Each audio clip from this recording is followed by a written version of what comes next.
La deuxième étape dans le circuit de l'alliance, c'est maintenant le signe d'alliance. Nous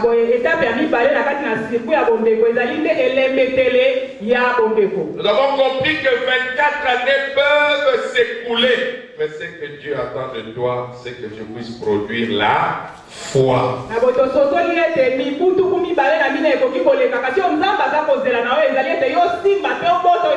Est-ce que Dieu n'était pas Dieu pendant ces 24 années? Il était Dieu. Il était toujours assis sur son trône. Mais ce qu'il attendait d'Abraham, homme d'alliance, c'est de montrer qu'il est un homme de foi.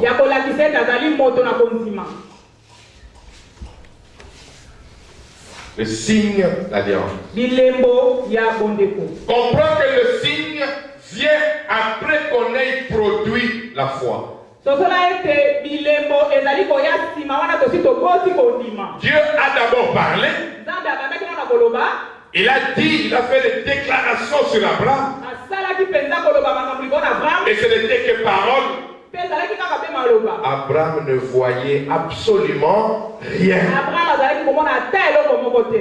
Homme d'alliance, cela peut arriver. Tu viens à l'église, tu écoutes la parole. La parole sort avec puissance. Par moments, elle te touche, elle te transporte de ta chair. Mais matériellement, tu ne vois rien.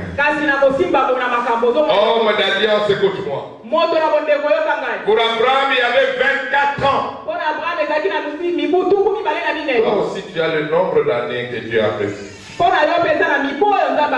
D'écart entre le temps où la parole sort et le temps où la parole commence à produire des signes. À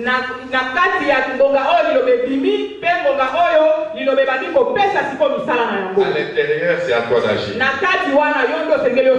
À toi de montrer à Dieu que je crois en toi.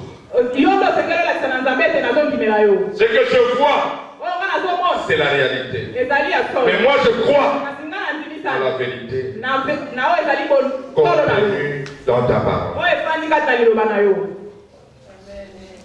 L'Église existe parce que la foi existe.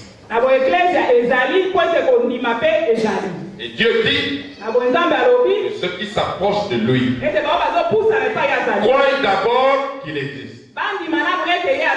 Croire signifie qu'on ne voit pas. Mais on se comporte comme si on voyait. As-tu déjà observé quelqu'un qui est en prière? Il est à genoux, il est concentré. Et par moments, il verse même d'abondantes larmes. Et il parle avec une volubilité intense. Mais devant lui, il n'y a personne. C'est ça la foi. On croit que Dieu est là. On croit qu'on n'est pas en train de monologuer. On croit qu'il y a une personne devant soi, mais on n'a pas besoin de le voir.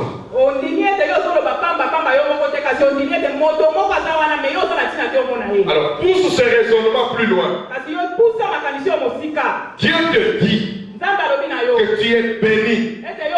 Tu ne vois aucun signe de cette bénédiction. Et tu t'attaches à ce Dieu. Parce qu'il a parlé, il ne ment pas. Tu t'attaches à lui. Et tu commences à développer l'attitude de quelqu'un qui est effectivement béni. Ceux qui n'ont pas entendu cette parole de bénédiction que toi tu entends, ils n'ont pas la même foi que toi. Et donc eux ne peuvent pas te conseiller. Si tu les écoutes, ils te perdent. Parce qu'ils vont te traiter de fou.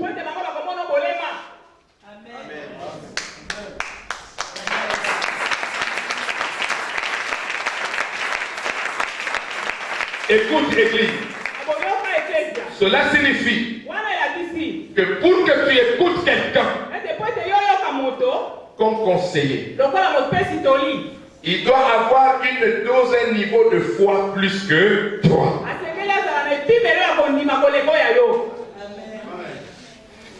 Ça signifie que la parole de Dieu doit résider en abondance en lui.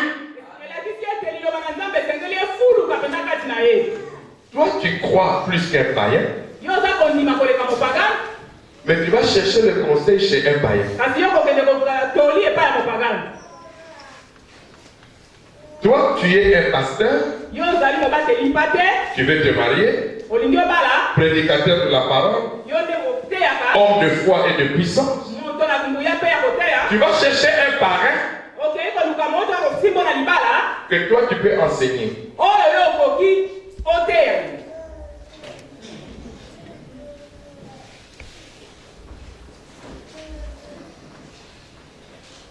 Alléluia. Amen.